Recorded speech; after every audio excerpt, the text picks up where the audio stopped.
Welcome to sky news Saturday special headline. International yoga day উদযাপিত হলো। হুগলি জেলার বলাগড় থানায় বলাগ্রের বিভিন্ন এলাকা থেকে 40 জন ছাত্র ছাত্রীরা অংশগ্রহণ করেন। হুগলি গ্রামীণ রুরাল পুলিশের ISP headquarter, DSP crime, CI Mogra, OC Balagarh সহ বলাগড় থানার অন্যান্য বিশিষ্ট আধিকারিক বৃন্দ উপস্থিত ছিলেন। ব্যুরো রিপোর্ট, খবর Balagarh. Associate with Boroma Digital Media Center Audio Studio 303. Happy to informing you.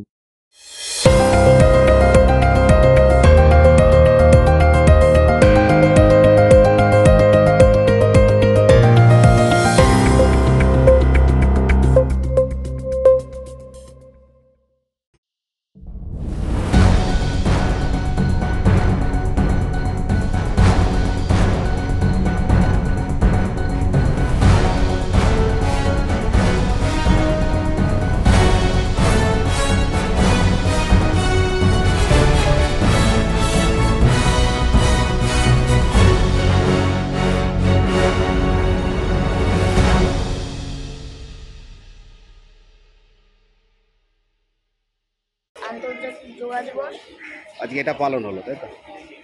তোমার নাম? ঈশানাদিত্য চক্রবর্তী। থানার পক্ষ থেকে আজ যোগা দিবস পালন হলো বলাগড় থানায়। আপনারা অংশগ্রহণ করেছেন, আপনাদের ছেলেমেয়েরা। একজন অভিভাবক হিসেবে কি বলবেন এই উদ্যোগকে? এই অনুষ্ঠানটা দারুণ লাগলো। আমার ছেলেকে আমি নিয়ে এসেছি এখানে। পুলিশের এই আয়োজনটা আমার ভালো লেগেছে, আমরাও করেছি, খুব সুন্দর হয়েছে। এরকম যেন আগামী দিনে আরও হয়। আপনার নাম? পল্লবী চক্রবর্তী, কোথা থেকে এসছেন? জিরাট হাই স্কুল মাঠ।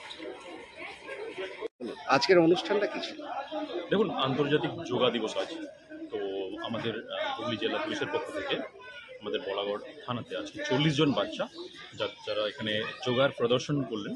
এক্সপার্ট যিনি যোগার শিক্ষক আছেন তিনি এসেছিলেন, তার প্রেজেন্সে 40 জন বাচ্চা খুব সুন্দরভাবে যোগার একটি প্রদর্শন করলেন। এবং আমরা এই অনুষ্ঠানগুলো করছি এই জন্য, এটা এনকারেজ করাও হলো, প্লাস এটাকেও সেলিব্রেশন করা হলো, প্লাস আমাদের যে মানে পুলিশের সাথে পাবলিকের যে সমন্বয়টা, যেটার জন্য আমরা কন্টিনিউয়াসলি এফোর্ট দিচ্ছি, সেটাও মেনটেন করা থাকলো। এবং এই ধরনের প্রোগ্রাম আমরা নর্মালি করে থাকি। আমাদের অন্যান্য থানা এবং অন্যান্য জায়গাতেও এই ধরনের প্রোগ্রামগুলো হয়ে থাকে সবসময়ের জন্য। আসলে খুব একটা সুন্দর প্রোগ্রাম হলো। আমরা বাচ্চাদেরকে সামনে পেলাম, কাছে পেলাম, তাদের সাথে সময় কাটালাম, খুব ভালো লাগলো। এখন বাচ্চারা খুশি হয়েই যাচ্ছে আর কি। কোনো পুরস্কার আপনাদের পক্ষ থেকে? পুরস্কারের ব্যাপার নিয়ে আমরা টিফিন অ্যারেঞ্জ করা হয়েছে, এটা সিম্পল ব্যাপার আছে।